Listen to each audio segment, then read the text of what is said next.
Welcome to my channel, C.S. Lewis Spirit. In today's video, focus on God, humble yourself, and stay silent. I want to take you into a story that isn't just about faith, but about survival, identity, betrayal, and silence that speaks louder than words. It begins with a man named Elijah, not the prophet from Scripture, but a quiet, hard-working schoolteacher in a noisy, unforgiving world. He wasn't looking for greatness. He never prayed for wealth, nor asked for fame. All he ever wanted was peace. And yet, peace never wanted him back. Life, it seemed, had a habit of testing the quiet ones the hardest. Elijah lived in a small, crowded apartment, tucked away in the corner of a decaying city. He walked the same path to school every day, past the same broken traffic light, waved to the same old man at the fruit stall. But something had changed. Something in the atmosphere felt heavier, like the city was holding its breath. He felt it in his bones, like a storm was coming, but not the kind you can run from. His days were ordinary, but his nights, they were anything but. Every evening, he'd sit alone in the dim light of his bedroom, eyes closed, hands resting on an old leather Bible his mother gave him before she died. He prayed, not for answers, but for the strength to stay still, to stay silent, to not speak when anger tempted him, to not defend himself when lies spread like wildfire. He believed in the power of stillness. The world called it weakness, but Elijah knew better. He was being watched, not by God. He trusted God's gaze, but by something else, someone else. It began subtly, a whisper in the hallway when no one was home, a torn page from his journal, a message scrawled in chalk on his classroom door. Speak and suffer. Stay silent and see. He didn't understand what it meant. Not then. He told no one, not his colleagues, not the principal, not even his closest friend, Naomi, a nurse with a tender soul and too many burdens of her own. She noticed a change in him, the way he flinched at small sounds, how his eyes darted toward empty corners. But he kept quiet, because Elijah knew something most people forget. When you humble yourself and focus on God, the world doesn't always reward you. Sometimes it attacks you. Then came the day he almost broke. A student was falsely accused of cheating. Elijah knew the truth. He had proof, but he was warned. Stay silent. If he spoke up, the real culprit, someone far more powerful, would ensure Elijah lost everything. His job, his reputation, maybe even his life. That night, Elijah didn't sleep. He stood on a rooftop under a starless sky and asked God just one question. Do you want to speak or to stay silent? And in the silence, he heard something that shook him to his core. It wasn't a voice. It wasn't thunder. It was the presence. But before he could move, his phone lit up. A message. No name. No number. Just 3 words. They're coming tonight. The story begins now. Elijah stared at the screen, heart thudding in his chest. His hands trembled, but not from fear. Something deeper, something colder. That message wasn't just a warning. It felt like a test. He looked around the rooftop, half expecting to see someone watching from the shadows. But there was nothing, just the hum of the city below and a quiet ache in his soul. Who were they, and why tonight?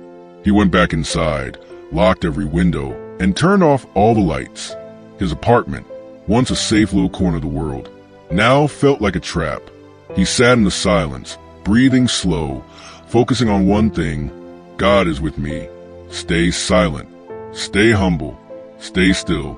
He repeated it like a prayer, like a shield against whatever was closing in. But even prayer can't stop your mind from racing when the world starts to shift under your feet. Earlier that week, Elijah had stumbled upon something at school, a file, a document he wasn't supposed to see. It had names, dates, large sums of money, and a familiar signature, one that didn't belong there. He knew instantly it was part of something much bigger than him. Corruption, manipulation, maybe worse. He should have walked away, pretended he never saw it. But something in him, a quiet conviction, told him that truth always finds a light, even if he stays silent. That's when the strange things began. Naomi noticed him too. She told him how she saw a black car parked outside her hospital 3 nights in a row. No driver, no movement, just headlights pointing at the entrance. She laughed it off. Maybe someone's just waiting for a ride. But deep down, Elijah saw in her eyes, she was scared too. He didn't tell her about the file or the message. He didn't want to drag her into whatever mess he had stumbled into. But now it was too late. They knew, whoever they were. And Elijah was starting to realize that staying silent wasn't just about humility anymore. It was survival. The tension wrapped around him like a noose. Every creak in the floorboards sounded like footsteps. Every buzz from his phone felt like a countdown. But he still didn't speak. He still chose silence. Because deep down, Elijah believed that if he stayed close to God, if he humbled himself, even when fear tried to pull him under, he'd be shown the way. But just as he closed his eyes to pray again, a soft knock echoed at the door. Once, then twice, then silence. Elijah didn't move. He sat frozen, staring at the door like it might breathe. The knock didn't come again, just that eerie silence. But it wasn't peaceful. It was loaded, heavy, like someone or something was waiting on the other side, not in a rush. Fully aware of the fear that planted in him, he waited 5 minutes. Then 10. Still nothing. Finally, with a slow breath, he got up, crept toward the door, and peered through the peephole. Empty hallway. No footsteps. No shadow. Just silence. But something was off. The mail slot was open. He bent down. A single piece of folded paper lay on the floor, blank on one side. He picked it up and turned it over. His own handwriting stared back at him. Only it wasn't written by him. It was a sentence from his personal journal, one he had never shared with anyone. Sometimes silence is louder than a scream. How did they get that? He backed away, heart racing, every instinct telling him to run, to hide, to call someone. But who? And what would he say? That someone was stealing his thoughts? Watching him through walls? He hadn't told Naomi everything, and now it felt too late. If she knew, she might become a target. And if someone could get inside his apartment, maybe they'd already reached her. Meanwhile, across town, Naomi stood under a flickering hospital light, scrolling through her messages. One caught her eye, a photo, blurry, but unmistakable. Elijah, asleep at his desk, taken from outside the window. She stared at it, confused and shaken, when her phone buzzed again. Another message, just one line. He's not safe. Neither are you. Naomi didn't wait. She grabbed her coat, rushed out of the hospital, and called Elijah on the way. No answer, just rings echoing into silence. Her footsteps echoed through the empty parking lot as she glanced over her shoulder again and again. The wind had picked up, but it wasn't the cold that made her shiver. It was that feeling, that creeping sense that someone was watching. Elijah, meanwhile, stood in the center of his living room, phone in one hand, the note in the other. He knew this wasn't random. The journal entry, the knock, the silence. This was orchestrated. Someone wanted him to crack. Someone wanted him to speak when he wasn't supposed to. And yet, something inside told him to keep still, to stay rooted. He remembered an old verse, "Be still and know that I am God." But how do you stay still when fear is clawing at your throat? Suddenly, his phone buzzed. One new message. Unknown number. Just a video clip. 10 seconds long. He hit play. It was Naomi, sitting alone in the hospital break room. The camera zoomed in slowly, like a predator. Elijah's breath caught. He looked at the timestamp. It was from earlier that day. Someone had been watching both of them. He dropped the phone. The walls felt like they were closing in.